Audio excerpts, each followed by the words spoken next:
अस्पताल के एक कमरे से एक महिला के चीखने की आवाज़ बहुत देर से आ रही थी। प्रसव पीड़ा के कारण डॉक्टर और नर्स उस महिला को संभाल रहे थे, तो कमरे के बाहर एक वृद्ध महिला, जो अस्पताल के कमरे के अंदर वाली महिला की सास थी, वो अपने आसपास 4 बच्चों को संभाल रही थी, जबकि उनका बेटा कमरे के बाहर परेशान होकर चक्कर काट रहा था। रवि और सीमा की शादी को 10 साल हो गए थे और 10 साल में अब तक उनकी 4 लड़कियां हैं। उनके पिता भी उसी फैक्ट्री में काम करते हैं। परिवार की गाड़ी ठीक ठाक चल रही थी। खुद का मकान जैसे तैसे करके बना लिया था। उसी में पूरा परिवार रहता था।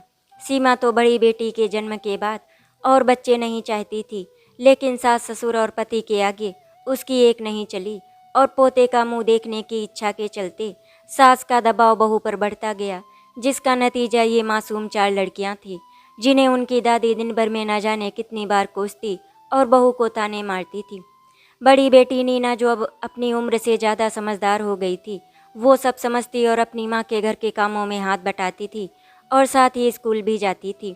अस्पताल के बाहर बैठी महिला अपने पास बैठी लड़कियों से कह रही थी कि भगवान से प्रार्थना करो कि तुम्हारे घर एक छोटा भाई आ जाए, और खुद भी वो मन ही मन जाने कितनी मनौती मान रही थी।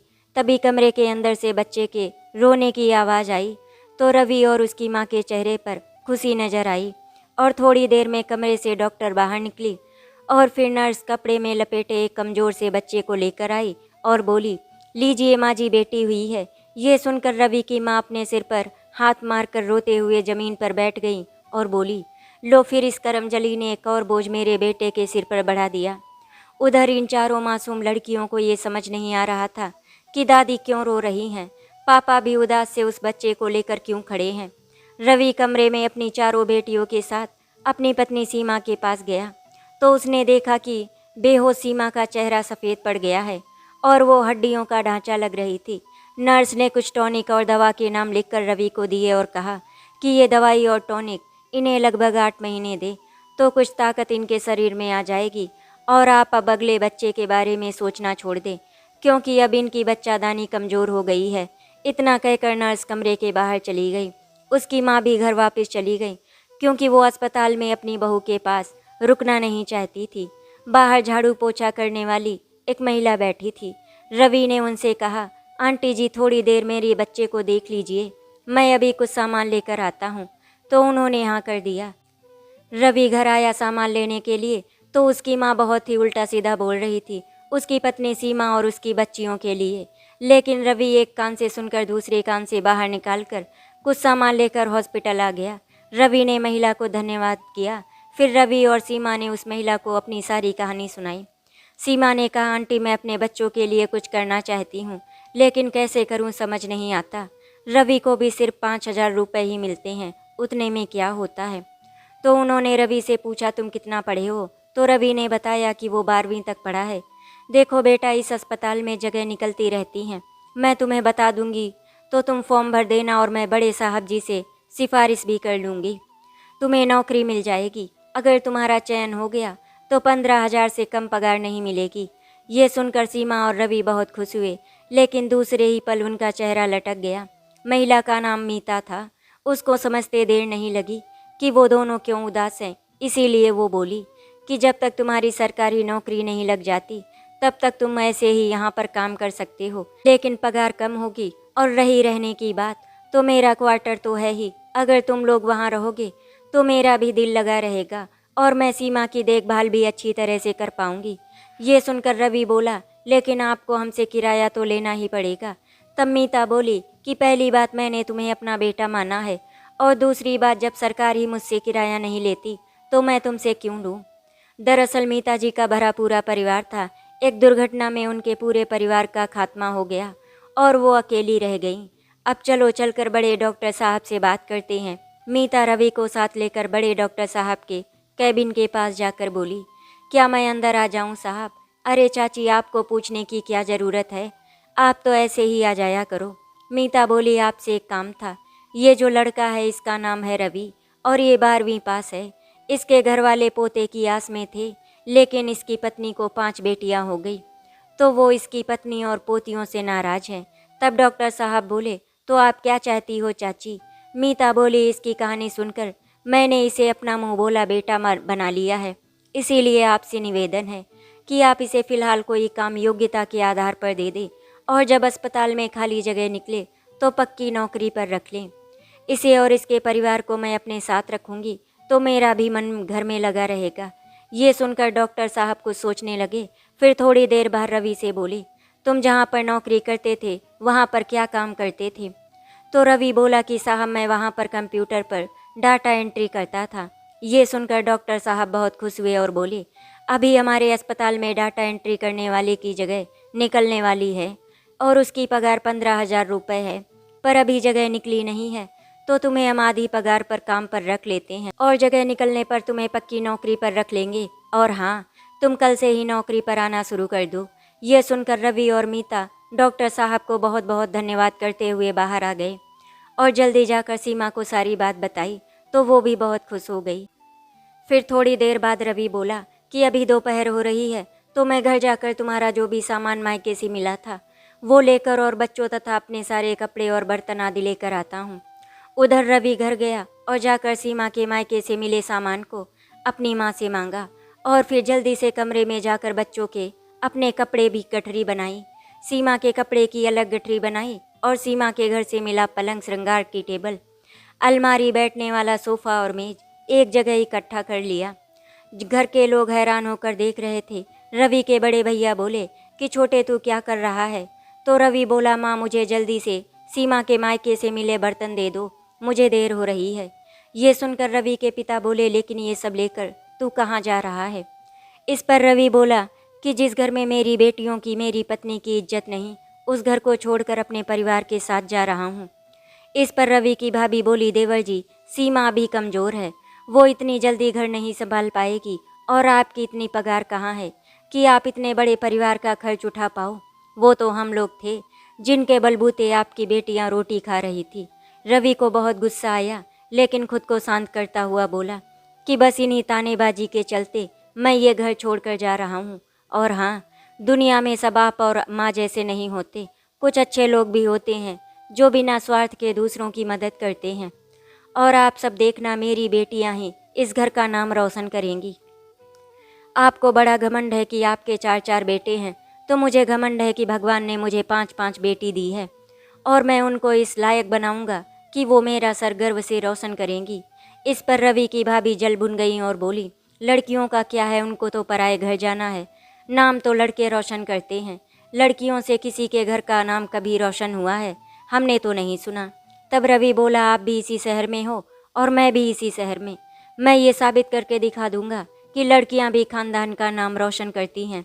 इतना कहकर रवि ने अपना सारा सामान गाड़ी में रखवाया और बर्तनों को समेटकर गाड़ी में रखकर वो अस्पताल के लिए चला गया। रवि के भैया बोले, पिताजी चिंता मत करो, 4 दिन का जोश है, जब जोश उतर जाएगा तो सब लोग यहीं वापस आएंगे। रवि अपना सारा सामान गाड़ी से लेकर अस्पताल मीता चाची वाले क्वार्टर में पहुंच गया। वहां पर तब तक सफाई हो चुकी थी और मीता चाची घर के दरवाजे पर खड़ी थी, साथ में 4 बच्चियां भी थी। रवि ने गाड़ी वाले की मदद से अपना सामान 3 कमरों वाले क्वार्टर में लगाया और गाड़ी वाले को पैसे देकर भेज दिया।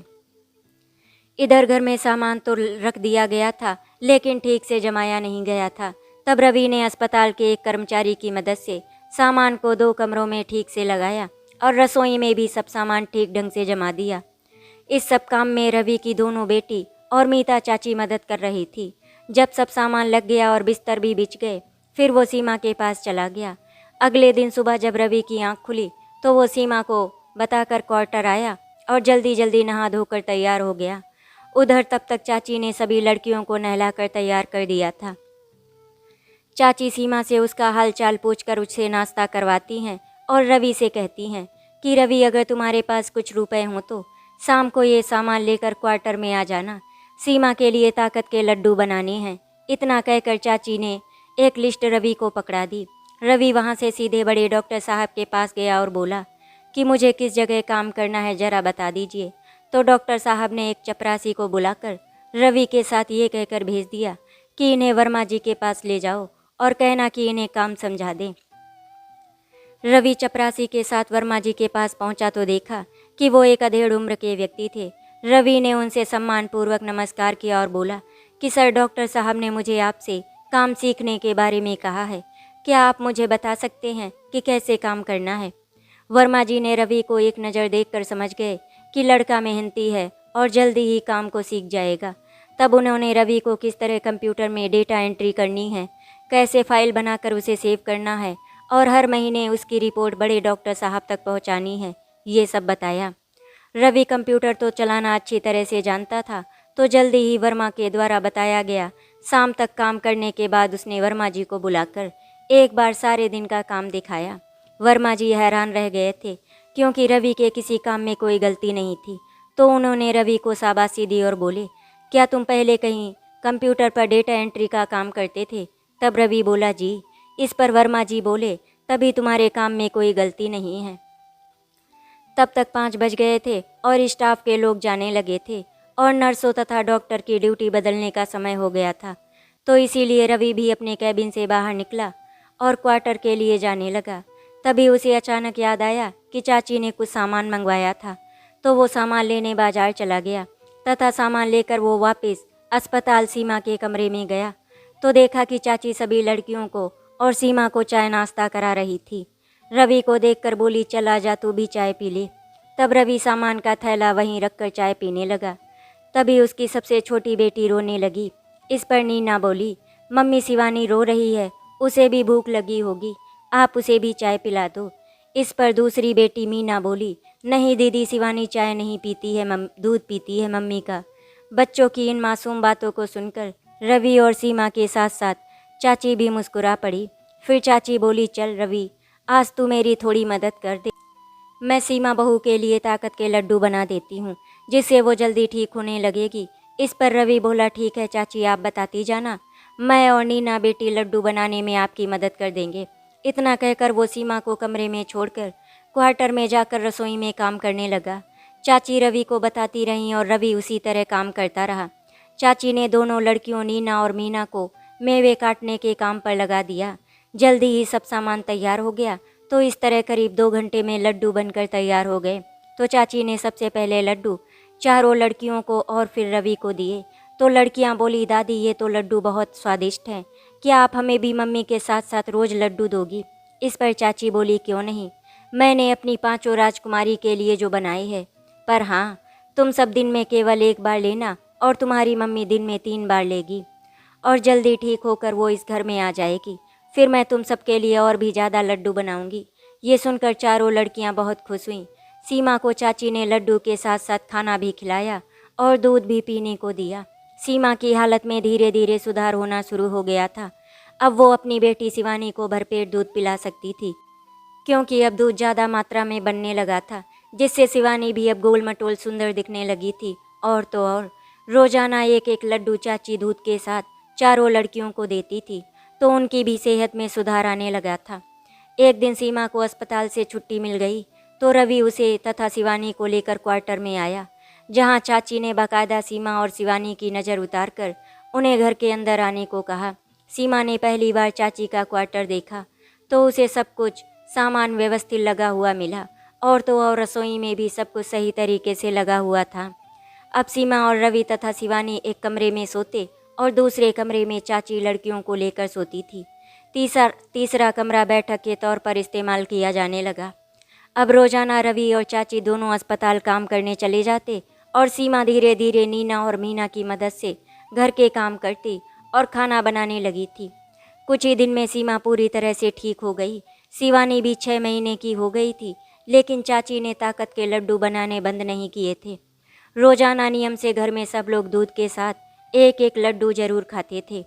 वहाँ थोड़ी खाली जगह पड़ी थी। सीमा ने उस खाली जगह को रवि की मदद से साफ करके उसमें एक तरफ फूलों के पौधे और दूसरी तरफ सब्जियों के पौधे लगा दिए। समय के साथ अब पौधे में फूल आने लगे और सब्जियों में फल। ये देखकर चाची बोली, बहू तुमने तो मेरे इस घर को हरा भरा कर दिया, और मज़े की बात, अब घर बैठे सब्जियां भी ताज़ी मिल जाती हैं। उधर जल्दी ही अस्पताल में खाली जगह निकली और सहयोग की बात, उसी अस्पताल में उसे परमानेंट नौकरी मिल गई और अब उसकी तनख्वाह भी बढ़ गई थी। ये खबर सुनकर सीमा और चाची बहुत खुश हुए। तब रवि बोला, चाची अब मैं अपनी बेटियों को खूब पढ़ाऊँगा। अगले दिन सुबह रवि और उसकी चारों बेटियाँ रीना, नीना, मीना और टीना को लेकर स्कूल पहुंचा और वहां जाकर उसने प्रिंसिपल से बातचीत की और अपनी बेटियों का एडमिशन करवा दिया। क्योंकि रीना और नीना तो तीसरी और दूसरी कक्षा पास थी, तो उनका टेस्ट लेकर उन्हें चौथी और तीसरी कक्षा में एडमिशन मिल गया, जबकि मीना को पहली तथा टीना को नर्सरी में एडमिशन मिला। क्योंकि अब रवि की 4 बेटियां पढ़ रही थी, तो स्कूल वालों ने एक बेटी की फीस माफ़ कर दी। इस तरह रवि की चारों बेटियां अब स्कूल जाने लगीं। रीना और नीना सुबह स्कूल जाने से पहले सीमा की घर के कामों में या अपनी छोटी बहनों को तैयार करने में मदद कर देती थी, और स्कूल से आने के बाद भी वो सीमा की मदद करती। इसी तरह 8 महीने बीत गए। उधर रवि की माँ, पिताजी और भैया भाभी को बहुत फिक्र हो रही थी कि इतने दिन हो गए रवि ना तो घर लौटा और ना ही उसका परिवार आया, और तो और उसके पिता को इस बात से हैरान थे कि रवि फैक्ट्री भी नहीं आ रहा है, तो उसका गुजारा कैसे चल रहा होगा। यही सोच कर सब बहुत परेशान थे।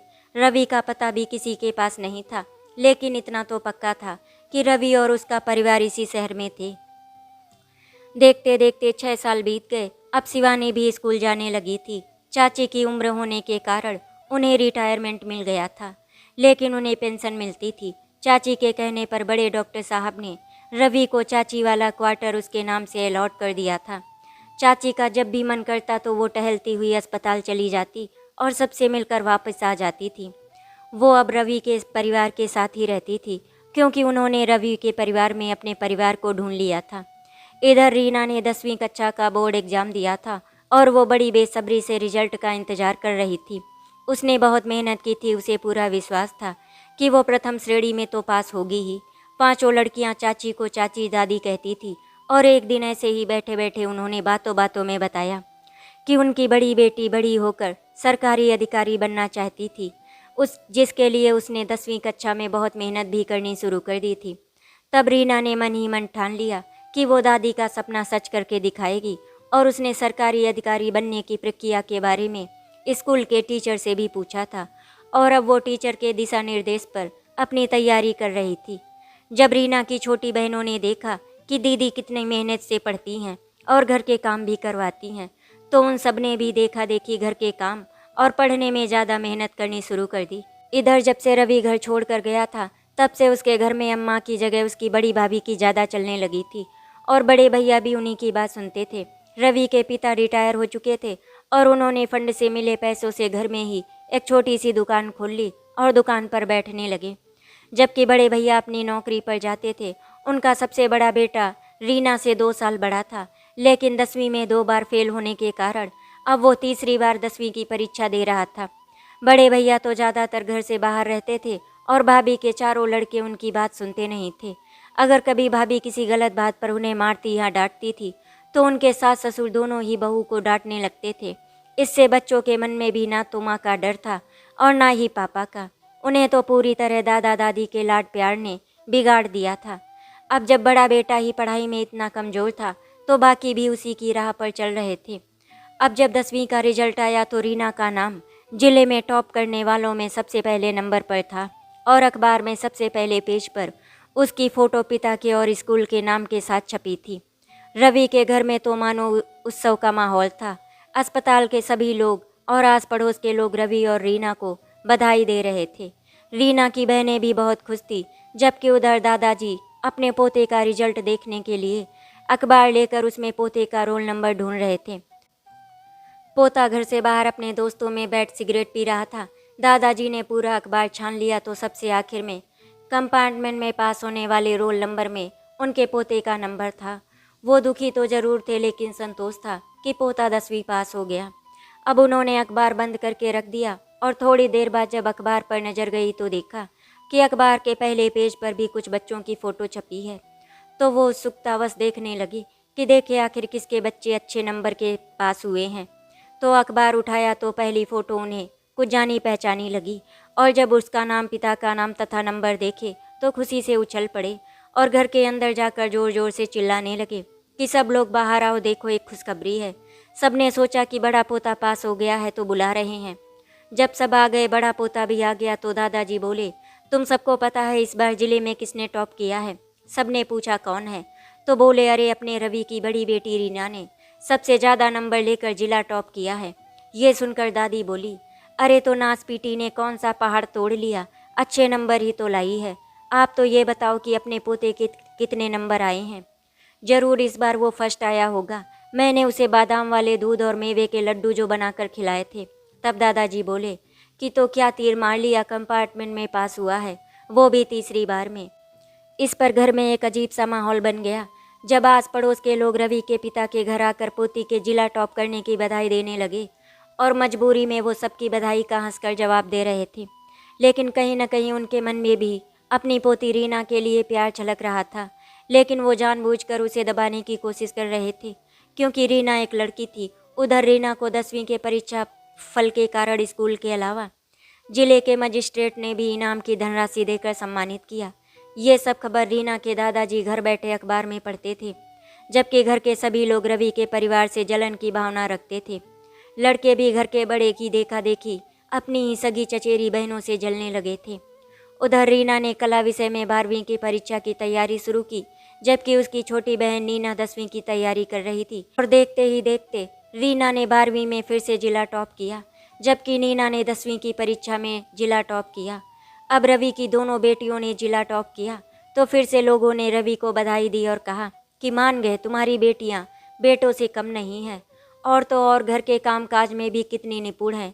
इनकी परवरिश और संस्कार तुमने और तुम्हारी पत्नी ने बहुत ही अच्छे दिए हैं। अब तक रवि के बड़े भाई को भी एहसास होने लगा था कि लड़कियों और लड़कों के भेद करके उन्होंने भी ठीक नहीं किया, और अब वो जब तब रीना और नीना का उदाहरण अपने लड़कों को देने लगे थे। लेकिन अब क्या फ़ायदा। रवि की लड़कियां पढ़ाई के जरिए उनके मुंह पर तमाचा मार रही हैं और अपने माता पिता के अपमान का बदला ले रही हैं। इधर 12वीं पास कर रीना ने सरकारी परीक्षा का आवेदन भर दिया और उसकी परीक्षा जो 4 महीने बाद थी उसकी तैयारी करने लगी। रीना की देखा देखी नीना ने भी कला विषय लिया और 12वीं परीक्षा की तैयारी करने लगी, जबकि उससे छोटी मीना 9वीं और टीना 8वीं और शिवानी 7वीं कक्षा में थी।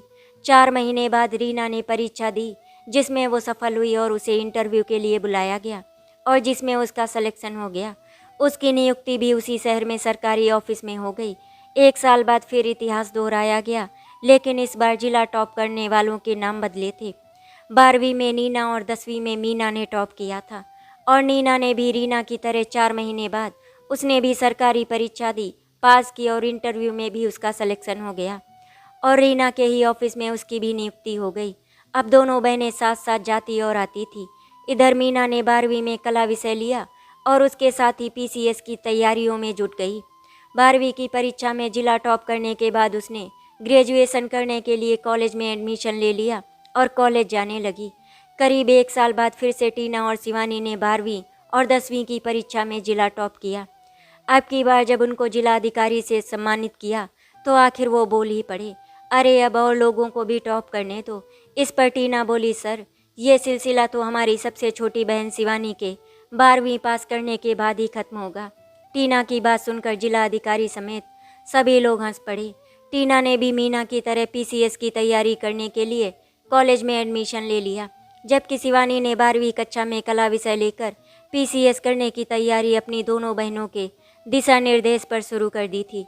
तीनों बहनों की इतनी मेहनत देखकर रवि और सीमा के साथ साथ चाची, जो अब ज़्यादातर बिस्तर पर ही रहती थी, वो भी दंग रह गईं। चाची के कहने पर सीमा और घर के काम करने वाली दोनों मिलकर मेवे के लड्डू बनाती और तीनों लड़कियों को नियमित रूप से दूध के साथ खाने को देती और साथ ही साथ पौष्टिक खाना वगैरह भी देती थी। चाची की ऐसी हालत और सीमा की बढ़ती उम्र को देखकर ही रीना ने 2 काम वाली घर में लगा दी थी, जिसमें एक तो खाना बनाती और दूसरी साफ सफाई के साथ साथ बर्तन साफ करने का काम करती थी। देखते ही देखते वो दिन भी आ गया जिसका रवि की बेटी को इंतजार था। उसका ग्रेजुएशन पूरा हो गया था और उसने पीसीएस का फॉर्म भर दिया था। रवि की बेटी मीना ने ग्रेजुएशन के बाद पीसीएस का फॉर्म भरकर प्री एग्ज़ाम दिए थे और आज उसका रिजल्ट निकलने वाला था। मीना आज उसी का इंतज़ार कर रही थी कि तभी घर पर रीना का फ़ोन आया कि मीना, तुमने पीसीएस की परीक्षा पास कर ली है और तुम्हारा रैंक उसमें 10वां है। ये सुनकर मीना खुशी से उछल पड़ी और उसने ये खुशखबरी अपने घर में सबको सुनाई। अब मीना पीसीएस के मेंस एग्ज़ाम की तैयारी में जुट गई और वो परीक्षा भी उसने बड़ी ही सफलता से पास की और एक बार फिर उसका नाम अखबारों की सुर्खियां बन गया। और जब इंटरव्यू की बारी आई तो उसमें भी उसका सिलेक्शन हो गया। उसे जिले में खाद्य विभाग में एसडीएम बना दिया गया। जब ये खबर अखबार और टीवी पर आई तो रवि की आंखों में खुशी के आंसू आ गए और उसे अपनी बेटियों पर गर्व होने लगा। कुछ समय बाद ही मीना की तरह टीना और शिवानी भी अलग अलग विभाग में एसडीएम बन गई। अब रवि के घर लड़कियों के रिश्तों के लिए लड़के वाले खुद आने लगे और उनकी बेटियों का हाथ अपने सरकारी पद पर नियुक्त बेटों के लिए मांगने लगे। तब एक दिन रवि ने घर में अपनी सभी बेटियों और चाची तथा सीमा के साथ बैठकर इस बात पर चर्चा की। तो रीना बोली कि पापा, हम लोग आपके हर फैसले को मानेंगे, लेकिन एक शर्त पर। बिना दहेज के शादी करेंगे और शादी में कोई दिखावा नहीं करना है। ये सुनकर बाकी बहनों ने भी अपनी सहमति जताई। तब रवि ने अपनी बेटियों से पूछा कि अगर तुम लोगों को कोई लड़का अपने ऑफिस का पसंद हो तो बता दो, हम उसी से तुम्हारी शादी करवा देंगे। इस पर रीना और नीना तथा मीना ने मना कर दिया। कुछ समय बाद रीना की शादी उसी के ऑफिस के एक बड़े अधिकारी से बड़े ही सादे समारोह में हो गई और रीना अपनी ससुराल चली गई। इस शादी में सीमा ने रवि से कहा कि वो अपने माता पिता और भैया भाभी को बुलाए। तब रवि सीमा को साथ लेकर अपने घर गया तो उसके परिवार वालों ने सोचा कि ये अब अपनी बेटियों की सफलता के कारण हमारा अपमान करने आया है, हमें जलील करने आया है। जब रवि ने कहा कि आपकी बड़ी पोती की शादी है और आप सबको आना है, तो रवि के बड़े भैया और पिता ने साफ साफ मना कर दिया कि तुम अब बड़े आदमी हो गए हो और बड़े बड़े लोगों से तुम्हारी पहचान है, तो उसमें हम लोग ऐसे लगेंगे जैसे रेशम में पैबंद। इसीलिए तुम यहाँ से चले जाओ, कहीं ऐसा ना हो कि हमारे पोते तुम्हारा अपमान कर दें। जब रवि ने अपने चारों भतीजों को देखा तो वो देखकर हैरान रह गया कि चारों भतीजे जवान हो गए थे, लेकिन चेहरे से एक से बढ़कर एक गुंडे जैसे लग रहे थे। काम धंधा तो कुछ था नहीं, बस पड़े पड़े रोटी तोड़ रहे थे और दिन भर आवारागर्दी। आखिर रवि और सीमा अपने घर आ गए। उनकी बेटियों को जब पता चला कि पापा और मम्मी को उनके बड़े पापा और दादा दादी ने अपमानित किया है, तो वो बोली कि आप वहाँ पर क्यों गए थे? जब इतने साल से कोई रिश्ता नहीं रखा था तो अब क्यों? खैर, रीना शादी करके ससुराल चली गई। इसके बाद चारों बहनें अपने मम्मी पापा का अपमान चाहकर भी भूल नहीं पाई। इन चारों बहनों ने शिवानी और टीना सबसे तेज तर्रार थी। एक दिन चारों ने आपस में सलाह की और अपने दादा दादी के परिवार की सोच को बदलने का फैसला किया। रविवार के दिन चारों बहनें सरकारी गाड़ी में बैठकर अपने दादा दादी के घर पहुंच गई। अचानक मोहल्ले में चार चार सरकारी गाड़ी और साथ में पुलिस के गार्ड देखकर सभी लोग चौंक गए, क्योंकि सारी गाड़ी रवि के पिता के घर के आगे खड़ी थी। सबने देखा कि चारों बहनें सलवार सूट पहने सभ्य तरीके से गाड़ी से उतरी, तो चार गार्डों ने उन्हें सैल्यूट किया और साथ ही गाड़ी से 4 फलों की टोकरियां निकालकर हाथों में पकड़ ली। वो चारों बहनें आगे एक साथ बढ़ी तथा गली के लोगों से नम्रतापूर्वक नमस्ते करते हुए अपने दादा का नाम बताकर उनका घर पूछा, तो एक बुजुर्ग आदमी ने पता बता दिया। उधर रवि के पिता और उनके चारों पोते घर के दरवाजे पर खड़े। जब उन्होंने 4 लड़कियों को अपने घर गार्ड के साथ आते देखा तो वो घर के भीतर चले गए। रवि के पिता समझ गए थे कि ये उनकी पोतियां हैं, लेकिन यहाँ क्यों आई हैं ये वो समझ नहीं पा रहे थे। तभी चारों बहनों ने घर में प्रवेश किया और चारों गार्डों को घर से बाहर रहने को कहा। उनके बाद गार्डों ने 7 लाई टोकरियां अंदर रखी और बाहर चले गए। अब चारों बहनों ने अपने दादा दादी के पैर छुए और ताई जी ताऊ जी के भी पैर छूकर आशीर्वाद लिया। तब रवि के बड़े भाई बोले कि आप चारों कौन हैं, हमारे घर क्यों आई हैं? आज तो हमारे लड़कों ने भी कोई कांड नहीं किया। इस पर नीना बोली, ताऊ जी, शायद आप सब ने हमें पहचाना नहीं। हम सब बहनें आपकी भतीजियाँ हैं और आप सबसे मिलने आई हैं। ये सुनकर दादी और ताई के साथ ताऊ के चेहरे पर भी हैरानी के भाव आ गए और उनके चारों लड़के तो उन्हें देखकर और उनकी शानो शौकत तथा रुतबा देखकर हैरान रह गए।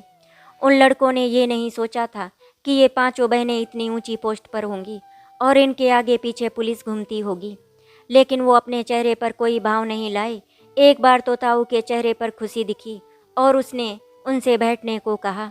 सब बहनें बैठ गई। तभी दादी बोली, तुम सब यहाँ क्या लेने आई हो? यहाँ कोई तुम्हारा सगा नहीं है। इस पर चारों बहनों को गुस्सा तो बहुत आया, लेकिन मीना शांत होकर बोली, वो तो हम जानते हैं दादी, लेकिन यहाँ आने की एक वजह थी कि आप सब ने हमारे मम्मी पापा का अपमान किया। पहले भी आप लोगों ने न जाने कितनी बार उनका अपमान किया होगा, तभी तो वो घर छोड़कर चले गए। एक तरफ आप लोग थे जो अपने सगे बेटे और बहू के और उनकी पोतियों के नहीं हुए। ऐसे हालात पैदा कर दिए कि हमारे पापा को ये घर परिवार सहित छोड़ना पड़ा। तभी नीना बोली, और दूसरी तरफ एक अनजान महिला जिसने पापा मम्मी और हम सभी बहनों को अपना माना और अपने साथ रखा तथा परिवार की कमी महसूस नहीं होने दी। नीना और मीना की बात सुनकर नीना के ताऊ का बड़ा लड़का बोला, तो क्या हुआ, चाची ने भी तो तुम लड़कियों को पैदा किया, और वो भी एक नहीं 5-5। तो दादी दादा क्या उनकी आरती उतारते? चाची को तो दादी और मम्मी की बातें सुननी ही थी। अगर एक लड़का पैदा करती तो भी ठीक होता, कम से कम चाचा का वंश तो आगे बढ़ता जैसे हमारे पापा का बढ़ेगा। ये सुनते ही टीना, जो अब तक गुस्सा काबू किए थी, वो तेज आवाज़ में बोली, हाँ वो तो हम देख ही रहे हैं कि ताऊ जी के बेटे उनका और दादाजी का कितना नाम रोशन करते हैं। महीने में चारों के चारों हफ्ते 2 हफ्ते तो थाने की रोटी खाते हैं, साथ ही पुलिस के डंडे भी। ये सुनते ही दादा दादी और ताऊ ताई के साथ उन चारों लड़के हैरान रह गए कि आखिर इतनी बड़ी बात इन लड़कियों को कैसे पता चली। इस पर ताऊ ने पूछा कि तुम लोगों को कैसे पता कि ये लोग थाने में बंद रहते हैं। इस पर मीना बोली, शायद आप लोगों को पता नहीं कि हम तीनों एसडीएम हैं और टीना तथा शिवानी उन तहसील की एसडीएम हैं जिसमें आप रहते हो। इसीलिए हमें आपके इन वंश को बढ़ाने वाले सपूतों के बारे में एक एक बात पता रहती है। हम तो इतना तक जानते हैं कि ताऊ जी आपके बेटे आपके और ताई जी के हाथों से निकल गए हैं और आप उनकी जमानत के लिए भी नहीं जाते, बल्कि दादाजी ही वकील के साथ थाने के चक्कर काटते हैं। ये सुनकर सबके सिर शर्म से झुक गए। अब शिवानी बोली कि बहुत बार हम दोनों बहनों ने दादाजी को देखकर उन पर इस उम्र में जमानत के लिए चक्कर काटते देखकर इन लोगों की जमानत करवा दी, लेकिन अब नहीं।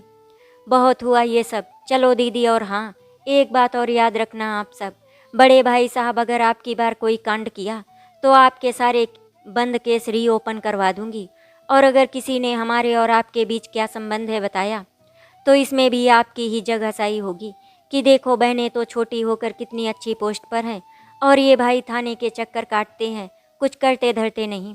इतना कहकर चारों बहनों ने एक दूसरे को आंखों ही आंखों में कुछ इशारा किया और वहाँ से उठने लगी। तभी उनकी ताई बोली कि बेटी बैठो तो सही, तुम लोग पहली बार हमारे घर आई हो, कुछ चाय वाय तो पी कर जाओ। इस पर नीना बोली कि नहीं ताई जी, आपने चाय के लिए पूछा, यही हमारे लिए बड़ी बात है। और अगर आप चाहती हैं कि आपके इन निकम्मे बेटों में सुधार हो तो इन्हें किसी भी काम पर लगवा दें और साफ साफ कह दें कि अगर दिन भर में 100 रुपये भी कमा कर नहीं लाए तो रोटी नहीं मिलेगी, फिर देखना इनमें कितनी जल्दी सुधार आता है। तभी टीना बोली, और हाँ, आखिरी चेतावनी, किसी भी काम को करने में हमारे नाम का अगर इस्तेमाल किया तो समझ लीजिए शिवानी ने पहले ही कह दिया है कि आप सबके पुराने बंद केस रीओपन करवा देंगे। उसके बाद क्या होगा ये आप सब अच्छी तरह से जानते हैं। इसीलिए जो भी काम करे, चाहे वो छोटा हो या बड़ा, पूरी मेहनत और ईमानदारी से करना और कुछ बन के दिखाना। इतना कहकर चारों बहनों ने सबको फिर से नमस्ते की और वहाँ से अपनी अपनी कार में बैठकर चली गईं। इधर रवि के बड़े भाई और उसके पिता अपना सिर पकड़कर बैठे और चारों भाइयों को समझ नहीं आ रहा था। उन्हें ऐसा लग रहा था मानो अभी अभी हमारे घर से कोई तूफान गुजर कर गया है। उनके कानों में अभी भी टीना और शिवानी की आवाज़ गूंज रही थी। क्या रौबदार आवाज़ थी। दादी अभी तक उन चारों बहनों को कोस रही थी। तभी ताई जी और ताऊ जी बोले, अब उन लड़कियों को कोसने से क्या फ़ायदा, जब अपना ही सिक्का खोटा हो तो बाहर वाले को क्या कहें। ये चारों आप दोनों के लाड प्यार की वजह से बिगड़ गए हैं और आप हो कि इनको अभी तक बच्चा समझ रहे हो। तभी दूसरे नंबर का लड़का बोला कि मम्मी मुझे भूख लगी है, ज़रा जल्दी खाना दे दो, मुझे बाहर जाना है। इतना सुनना था कि ताई जी, जो अब तक चुपचाप बैठी थी, उठी और एक डंडा उठाया और चारों लड़कों को मारा और बोली, आज किसी को रोटी नहीं मिलेगी, पहले आज कुछ कमा कर लाओ, उसके बाद ही खाने को मिलेगा। चारों लड़के अचकचा गए और दादी तथा दादा के पास गए और बोले कि दादी आप ही मम्मी को समझाओ। इस पर दादाजी बोले कि तुम्हारे मम्मी पापा ठीक कर रहे हैं, अब हम दोनों तुम लोगों और तुम्हारे मम्मी पापा के बीच नहीं आएंगे। अब चारों लड़के घर से बाहर बिना खाए पिए इधर उधर घूमकर काम की तलाश करने लगे। आखिर दोपहर के समय में उन चारों को एक जगह मजदूर की नौकरी मिली और शाम को जब चारों को मालिक ने गेहूं की बोरी उतारने के लिए 800 रुपये दिए, यानी चारों लड़कों में प्रत्येक को 200-200 रुपये मिले, जिसे लेकर चारों शाम को अपने घर आए तो सारे पैसे अपनी मम्मी के हाथ में दिए और हाथ जोड़कर बोले कि मम्मी, आज से हम चारों भाई अपने सारे बुरे काम छोड़कर अब मजदूरी करेंगे और मेहनत की कमाई खाएंगे। उसके बाद रोज़ सुबह खाना लेकर चारों भाई गल्ला मंडी में जाकर खड़े हो जाते और सारा दिन मजदूरी करते। रात को 400 रुपये हर एक भाई लेकर आता और अपनी मम्मी को देता। धीरे धीरे चारों भाइयों को गल्ला मंडी का काम समझ आने लगा, तो उन्होंने जो थोड़ी बहुत पूंजी इकट्ठी की थी उससे अपना खुद का व्यापार शुरू कर दिया। अब अपने पोतों की सफलता को देखकर दादा दादी और उसके मम्मी पापा बहुत खुश थे और इस बात का सारा श्रेय वो रवि की चारों बेटियों को देते थे। और इधर रवि की लड़कियों की शादी धीरे धीरे होने लगी। सब अपनी ससुराल चली गईं। बस अब टीना और शिवानी की ही शादी के लिए बचती थी। उधर रवि के दादा दादी और ताई ताऊ तथा उनके लड़के भी अब अपने रवि चाचा और चाची तथा उनकी लड़कियों की इज्जत करने लगे थे। अब आखिर दादाजी और दादी जी को मानना ही पड़ा कि लड़की और लड़कियों में कोई भेद नहीं होता, बल्कि अगर लड़कियों को अच्छा मार्गदर्शन मिले और उनमें लगन हो तो वो भी अपने सपनों के हौसले की उड़ान भी भर लेंगी। साथ ही उनसे और लड़कियों को प्रेरणा मिलती है।